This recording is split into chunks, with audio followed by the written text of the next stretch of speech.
Après les tables, requêtes et formulaires, cet exercice est destiné à manipuler les macros pour les découvrir et les comprendre. Elles permettent d'engager des actions qu'il est possible d'empiler. Leur intérêt est encore plus grand que celui des macros que nous avions découvertes avec Excel. Bien souvent, on les utilise pour faire interagir les objets à Access. L'une des finalités est d'engager des actions au clic sur un bouton de formulaire ou au choix d'une valeur dans une liste déroulante. Mais nous n'en sommes pas encore là. Nous devons tout d'abord apprendre à les construire. À chaque étape, nous proposons de récupérer les travaux précédents. Notre base de données s'enrichit en effet au fur et à mesure. Tous les éléments précédents sont nécessaires pour les développements suivants. C'est elle qui produira à l'issue l'application intégrale de gestion et facturation des clients sans l'intervention du code VBA. Et comme toujours, cette base est offerte au téléchargement depuis le site bombache.fr. Dans les exercices précédents, nous avons insisté sur le rôle des onglets. Nous avons appris à fragmenter l'information au sein d'un formulaire grâce au contrôle onglet. Mais nous avons aussi découvert l'intérêt de la navigation par onglet. Ainsi, nous avons pu réunir sur une même interface tous les outils utiles à l'application. Certains de ces outils sont des formulaires devant réaliser des actions. Il peut par exemple s'agir de créer un nouveau produit, un nouveau client ou encore de supprimer un client obsolète ou un produit qui n'a plus lieu d'être. Nous avons réalisé leur conception et ils sont désormais en attente de développement. Pour la plupart, ces actions ne peuvent être entreprises que par des macros si l'on accepte le code VBA, mais généralement, ce dernier ne doit intervenir que lorsque plus aucune solution ne peut être apportée par les outils usuels. C'est pourquoi la découverte des macros par l'exercice est importante. Fort de ces acquis, nous les exploiterons ensuite pour finaliser les formulaires en attente. Les premières macros que nous allons concevoir sont donc destinées à être indépendantes. Aucune interaction n'est prévue pour l'instant. Et vous allez le constater, les possibilités de traitement et action sont nombreuses. Cette remarque est d'autant plus vraie que certaines tâches ou critères d'action peuvent être enrichis à l'aide des fonctions Access. Comme nous l'avions découvert lors de la conception des requêtes, le générateur d'expression se propose en effet naturellement. Mais nous proposons de débuter simplement en commençant tout d'abord par fermer ce formulaire de navigation en cliquant sur la croix de son onglet. Ensuite, en haut de la fenêtre Access, je vous invite à cliquer sur l'onglet Créer pour activer son ruban. Et tout à fait à droite, plus précisément dans la section Macro et Code, nous allons cliquer sur le bouton Macro. Ainsi, nous basculons dans l'éditeur de macros Access. Et comme vous le remarquez, une liste déroulante se propose. Cette liste énumère toutes les actions classiques qu'il est possible d'entreprendre. Comme elles sont nombreuses, nous n'allons pas les passer en revue. Au fil des exercices, nous découvrirons les plus utiles. Sur la droite de l'éditeur, vous devez noter la présence du catalogue d'actions. S'il n'est pas visible, il suffit de cliquer sur le bouton du même nom dans le ruban Création. Les actions y sont organisées par catégorie, mais pas seulement. La rubrique Déroulement de programme permet notamment d'exploiter les instructions conditionnelles. Leur fonctionnement est semblable à celui de la fonction si d'Excel. Elles apportent de la puissance puisqu'elles permettent d'évaluer des conditions avant d'engager des actions. Nous y reviendrons bientôt. Au centre de l'éditeur, avec la liste déroulante, je vous propose de choisir une action tout à fait spécifique par ordre alphabétique qui se nomme Exporter avec mise en forme. Ces actions donc sont bien toutes classées par ordre alphabétique, vous avez pu le constater. Et certaines sont spécifiques, comme celle-ci, et nécessitent d'être paramétrées. Pour réaliser une exportation, faut-il encore préciser les données à traiter et sous quel format produire le résultat? C'est pourquoi, dans certains cas, comme dans ce bloc d'action, les attributs apparaissent. Certains doivent être renseignés. Ainsi donc, dans la zone type d'objet, nous allons conserver la proposition par défaut, car nous souhaitons exporter les données d'une table. Mais dans la zone nom d'objet, nous allons spécifier cette table en déroulant sa liste déroulante pour désigner donc la table client. Et puis, et c'est important, dans la zone format de sortie, nous allons choisir le format Excel, XLS, .xlsx, pardon, vous constatez qu'il est possible de produire d'autres types d'exportation, comme par exemple le TXT, c'est-à-dire un format CSV, pour une communication universelle entre tous les gestionnaires de bases de données. Les autres paramètres peuvent être ignorés, sauf un. L'attribut fichier de copie permet d'automatiser le traitement en désignant le fichier de sortie en amont. Pour cela, et même s'il n'existe pas, le nom du fichier doit être spécifié avec son chemin d'accès. Il convient donc, et c'est ce que je vais faire, de le copier directement depuis la barre d'adresse de l'explorateur Windows afin de désigner le chemin local de la base de données, c'est-à-dire là où elle est stockée. Nous allons coller dans l'attribut fichier de copie ce chemin d'accès, auquel nous allons ajouter, après un anti-slash pour concaténer ce chemin, eh bien, le nom du fichier Excel destiné à recevoir ces données exportées avec mise en forme. Nous pouvons, par exemple, le nommer export1.xlsx, xlsx pour un classeur Excel normal. Ensuite, je vous propose d'enregistrer cette macro par CTRL-S. Bien entendu, nous allons choisir de la nommer avec une désignation explicite, comme par exemple exporter. Puis, nous validons avec le bouton OK. Et à validation, la macro apparaît dans le volet de navigation au même titre que tous les autres objets Access. Mais elle apparaît explicitement détachée dans sa propre catégorie. Nous le verrons, le phénomène sera tout autre avec les macros attachés au formulaire pour exécuter des actions au clic par exemple. Elles seront incorporées, de fait, elles n'apparaîtront pas listées dans le volet de navigation. Néanmoins, leur principe de construction reste le même, c'est pourquoi ces étapes sont importantes. Je vous propose désormais de fermer cette macro en cliquant sur la croix de son onglet, car tant qu'elle est ouverte en mode exclusif, elle ne peut pas être exécutée. Et puis, dans le volet de navigation, pour l'exécuter précisément, je vous invite à double-cliquer sur son nom, soit exporter. En apparence, rien ne se produit. En réalité, le traitement est réalisé en tâche de fond. Et si vous affichez effectivement le contenu du dossier que vous avez désigné, vous y constatez la présence du fichier export1.xlsx sur lequel nous double-cliquons. Et à l'ouverture, eh bien vous remarquez que les informations de la table client ont parfaitement été exportées. De plus, elles sont accompagnées des noms de champs en en-tête. Ces exportations sont intéressantes dans la mesure où Excel est un fabuleux calculateur. Il peut se charger aisément de tous les dénombrements statistiques et autres opérations de repérage, par exemple. Je vous propose tout d'abord de fermer Excel. Cette étape est importante car nous allons poursuivre l'implémentation de notre macro, et pour que nous puissions de nouveau écrire dans ce fichier, faut-il encore qu'il soit fermé. Nous revenons sur notre base de données. Dans le volet de navigation, je vous propose désormais de cliquer droit sur notre macro exporté et dans le menu contextuel, de choisir mode création. Nous sommes ainsi de retour dans l'éditeur de macro pour poursuivre la construction de cette dernière. Comme nous le disions, nous pouvons effectivement empiler les tâches.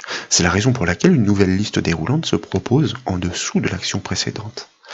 Par la même occasion, nous souhaiterions exporter aussi les données de la table produit. Donc, en défilant par ordre alphabétique, nous choisissons de nouveau l'action exporter avec mise en forme. Nous conservons le type d'objet sur table, mais cette fois-ci, dans l'attribut nom d'objet, nous spécifions la table produit avec un format de sortie identique, une exportation donc vers Excel grâce à la liste déroulante, classeur Excel, xlsx. Et puis, nous allons de nouveau coller notre chemin d'accès, que j'avais toujours en mémoire, puisque entre-temps je n'avais pas réalisé d'autres actions de copier-coller, que nous concaténons en ajoutant un anti-slash pour entrer dans le dossier avec un nouveau nom, comme par exemple export2.xlsx. De fait, nous pouvons enregistrer les modifications de la macro par CTRL-X, et puis la fermer en cliquant sur la croix de son onglet. Nous double-cliquons ensuite sur son nom depuis le volet de navigation pour l'exécuter. Comme vous le remarquez, une alerte apparaît cette fois. En effet, le fichier existe déjà. le système demande logiquement l'autorisation de l'écraser. À ce titre, il est important d'avoir préalablement fermé Excel, j'insiste, puisque nous l'avons bien mentionné tout à l'heure, Access n'aurait pas eu l'autorisation d'écrire dans un fichier ouvert en mode exclusif par le tableur. Nous validons donc pour que Access puisse écraser ce fichier, nous affichons notre dossier local dans lequel nous constatons la présence des deux fichiers d'export, export1.xlsx et export2.xlsx. Et si nous ouvrons d'ailleurs ce dernier, puisque cela ne mange pas de pain, nous constatons effectivement que tous les articles de la table produit ont parfaitement été exportés, là encore accompagnés des noms de champs en en-tête. Petite remarque intéressante de retour sur notre base de données, et plus spécifiquement en mode conception de la macro, sachez que si nous avions réglé ce paramètre lancement automatique sur oui, à l'issue du traitement, les fichiers Excel résultants auraient été ouverts automatiquement pour pouvoir constater les résultats de ces exportations. Finalement, donc, cette macro était destinée à nous familiariser avec l'éditeur et son fonctionnement. Désormais, nous souhaitons fabriquer une macro utile pour l'application. Elle doit déclencher l'affichage du formulaire de navigation, soit fnavig principal, à l'ouverture de la base de données, ou bien le formulaire fnavig action qui propose de naviguer au travers des formulaires d'action, c'est-à-dire ceux qui permettent la mise à jour, la création et la suppression de données. Mais cet affichage de ce formulaire doit être soumis à condition. Un mot de passe utilisateur doit être renseigné. Le cas échéant, l'accès doit être refusé. L'action consistant à enclencher l'ouverture d'un formulaire est triviale, nous aurons tôt fait de la trouver. Mais pour valider une saisie utilisateur, le problème se corse. Nous devons déclencher une boîte de dialogue. C'est le générateur d'expression qui apporte la solution par une fonction dédiée. Cette saisie doit être analysée, donc cette fonction doit être imbriquée dans une instruction conditionnelle de macro. Nous l'avons découverte précédemment dans le catalogue d'actions. Tout d'abord, je vous propose de cliquer sur l'onglet Créer en haut de la fenêtre Access, comme précédemment pour activer son ruban, et là encore, comme précédemment dans la section macro et code, de cliquer sur le bouton macro pour revenir dans l'éditeur de macro Access, afin de définir de nouvelles actions. Comme nous le disions, donc, l'ouverture du formulaire de démarrage est contextuelle. Cette action ne doit intervenir que si la condition est remplie. Elle doit donc être imbriquée dans l'instruction conditionnelle. C'est pourquoi, dans le catalogue d'actions, je vous invite à double-cliquer sur la commande si. Cette action a pour effet d'inscrire le bloc de l'instruction conditionnelle dans l'éditeur de macro. Elle est en attente d'implémentation. L'expression conditionnelle, cette zone de critères, doit tout d'abord être renseignée. Il s'agit de la condition à vérifier. Un mot de passe, par exemple ABC, pour que nous n'ayons pas de difficulté à le retrouver dans cette démonstration, doit être renseigné par l'utilisateur pour poursuivre. Si sa saisie est correcte, alors l'action consistant à afficher le formulaire de navigation peut être déclenchée. C'est la raison de la présence de la liste des actions juste en dessous de la zone expression conditionnelle. Il est même possible d'entrevoir d'autres actions le cas échéant. C'est pourquoi le lien ajouter sinon se propose sur la droite du bloc. Nous y reviendrons vite. C'est la fonction access bentrée qui permet d'offrir une boîte de dialogue avec une zone de texte pour la réponse attendue. C'est pourquoi, après avoir resélectionner la zone de l'expression conditionnelle, je vous invite cette fois à son extrémité à cliquer sur l'icône de la baguette magique. Ainsi, nous déclenchons l'affichage du générateur d'expression.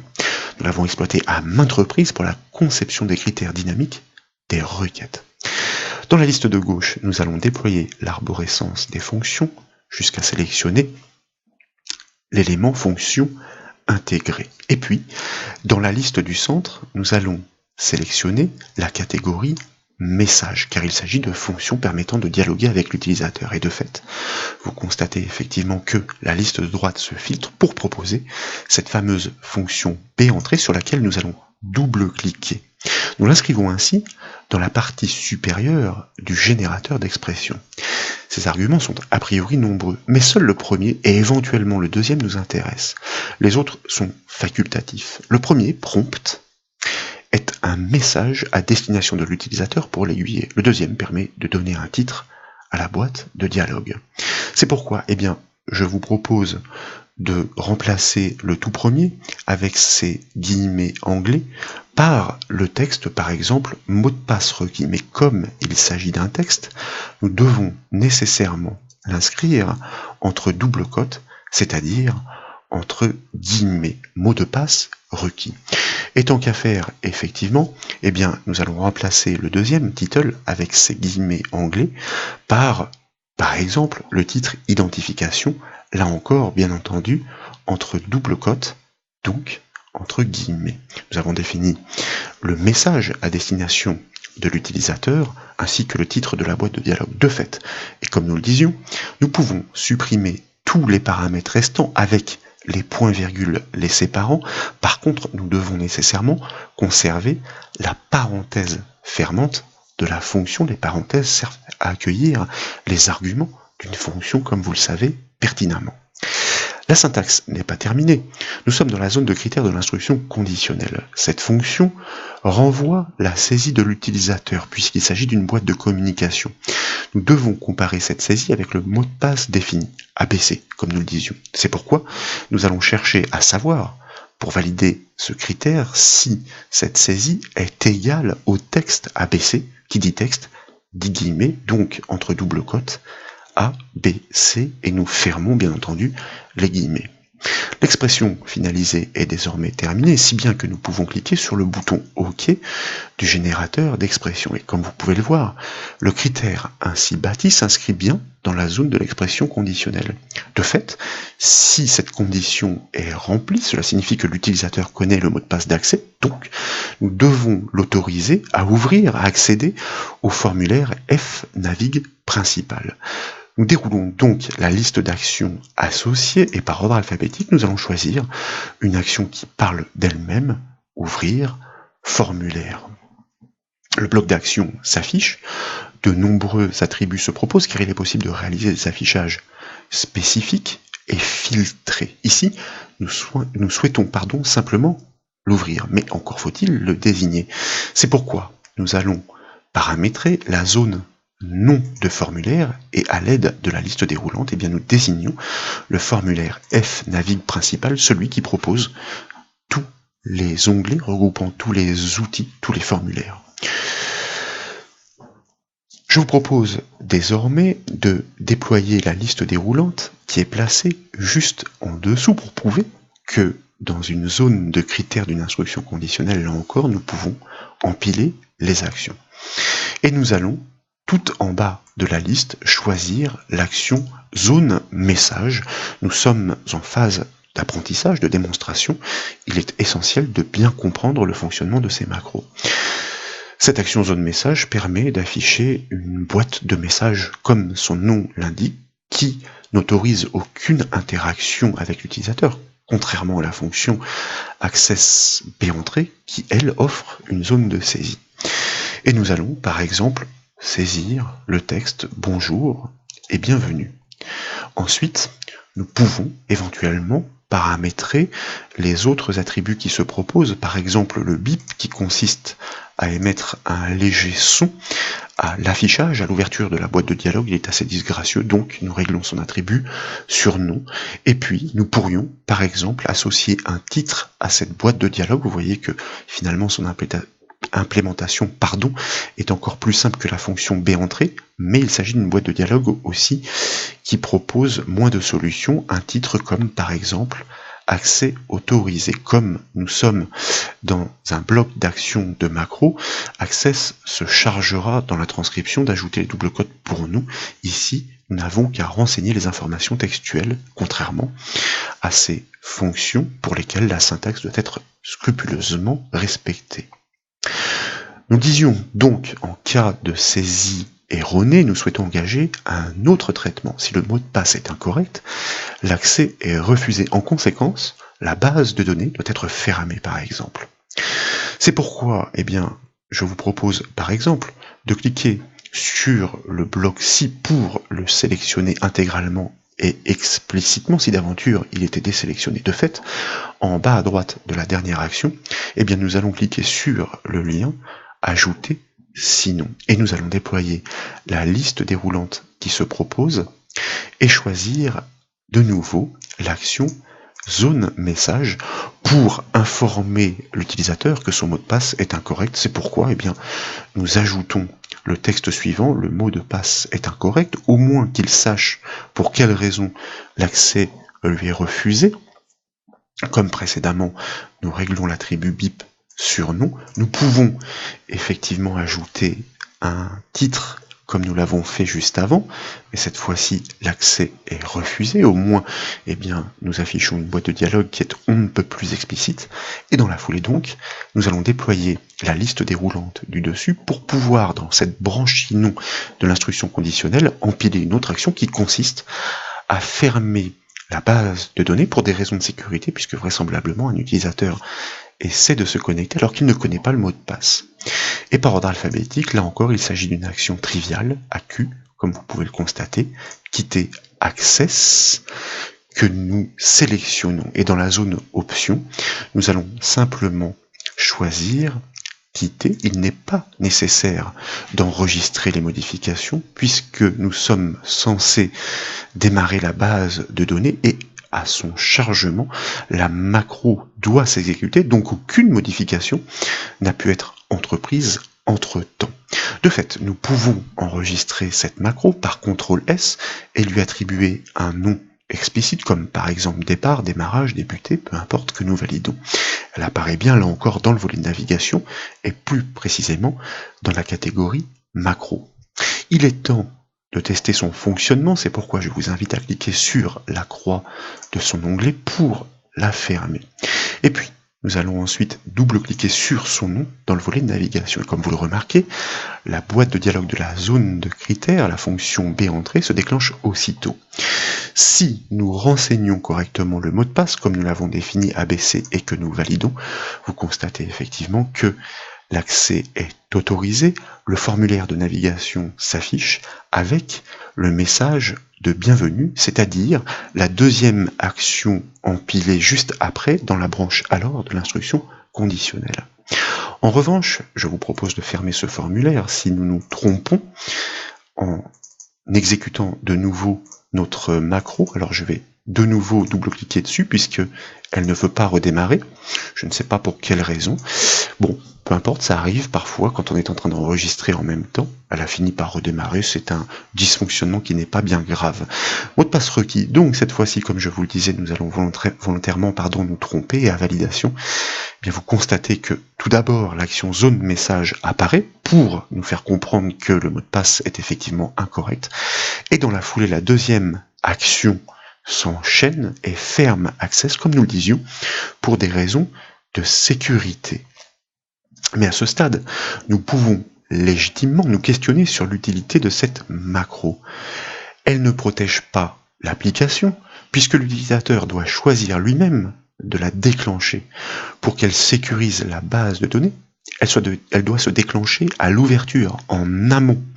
Et l'adaptation est triviale. Il suffit de lui attribuer un nom spécifique. Ce nom est auto-exec. C'est pourquoi, après avoir rouvert la base de données, je vous invite dans le volet de navigation à cliquer droit sur la macro départ et dans le menu contextuel à choisir renommer. Et effectivement, nous allons remplacer son nom par auto-exec. C'est ainsi avec Access que nous validons avec la touche entrée du clavier. De fait, et pour le test, nous pouvons fermer la base de données afin de revenir à la racine de notre dossier dans lequel nous allons double-cliquer de nouveau sur le nom de la base de données pour la rouvrir.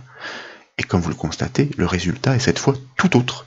Le contrôle du mot de passe se déclenche automatiquement à l'ouverture de la base de données. Tant qu'il n'est pas saisi, aucune autre action ne peut être entreprise. S'il est erroné, par exemple en cliquant sur le bouton annuler, eh bien c'est la branche sinon de l'instruction conditionnelle qui est déclenchée. De fait, eh bien vous le remarquez, la base de données est effectivement fermée. Donc, son accès est bien sécurisé. Si d'aventure, nous connaissions le mot de passe et que nous le validions, comme vous le remarquez, nous sommes de nouveau autorisés à accéder à notre formulaire de navigation principale. Sachez néanmoins qu'à ce stade, il est trivial de faire sauter cette protection. Il suffit d'exécuter la base de données tout en maintenant la touche maj du clavier enfoncée. Mais une formation VBA Access explique comment neutraliser cette touche. Pour des applications professionnelles, d'ailleurs, il n'est pas rare de devoir réaliser des actions et traitements encore plus spécifiques. C'est alors le code VBA Access qui prend le relais pour aller plus loin. Une très bonne façon de s'initier à ce dernier consiste à convertir des macros existantes en VBA. Comme nous savons les opérations qu'elles réalisent, l'apprentissage et la compréhension du code s'en trouvent naturellement simplifiés. Pour la démonstration, dans le volet de navigation, je vous propose de nouveau de cliquer droit sur notre macro qui se nomme désormais AutoExec. Puis nous allons choisir mode création dans le menu contextuel afin de revenir dans l'éditeur de macros. Et dans le ruban contextuel création, tout à fait à gauche, comme vous le constatez, un bouton dédié existe, convertir les macros en visuel basique, bouton sur lequel donc nous cliquons. Pour alléger le code, je vous invite ensuite à décocher les cases de commentaires et de gestion d'erreurs. Effectivement, pour des macros aussi triviales, ces fonctionnalités ne sont pas essentielles. Ensuite, nous cliquons pour poursuivre sur le bouton convertir. Vous constatez que un message de confirmation apparaît. Nous le validons en cliquant sur le bouton OK et nous sommes cette fois dans la vue de l'éditeur du code VBA Access. Dans l'explorateur de projet sur la gauche, nous allons double-cliquer sur la macro qui a ainsi été créée. Vous constatez d'ailleurs que son nom est sans équivoque, macro converti AutoExec. Pour accéder au centre de l'éditeur, au code VBA qui retranscrit toutes les actions que nous avons générées depuis l'éditeur de macro grâce au générateur d'expression et aux listes déroulantes. Et vous remarquez d'ailleurs la présence de la fonction VBA InputBox, c'est elle qui offre une boîte de dialogue avec zone de saisie. D'ailleurs, nous l'avions apprise dans la formation VBA Excel sur les variables. L'objet VBA d'OCMD est particulièrement précieux. Il s'agit d'une contraction de l'expression do commande. Il permet effectivement d'enclencher des actions selon les méthodes appelées. Ici, il s'agit de la méthode OpenForm qui parle d'elle-même. Elle permet l'ouverture d'un formulaire dont le nom lui est passé en paramètre, en l'occurrence ici, notre formulaire de navigation. La formation VBA Access sur les interactions entre objets l'explicite en détail. Quoi qu'il en soit, j'espère que ces démonstrations sur la découverte des macros vous ont plu. Si c'est le cas, comme toujours, je compte sur vous pour mettre un petit j'aime à la vidéo. Et comme vous le savez, vous pouvez retrouver toutes les autres formations et exercices sur le site bombache.fr. Je vous remercie.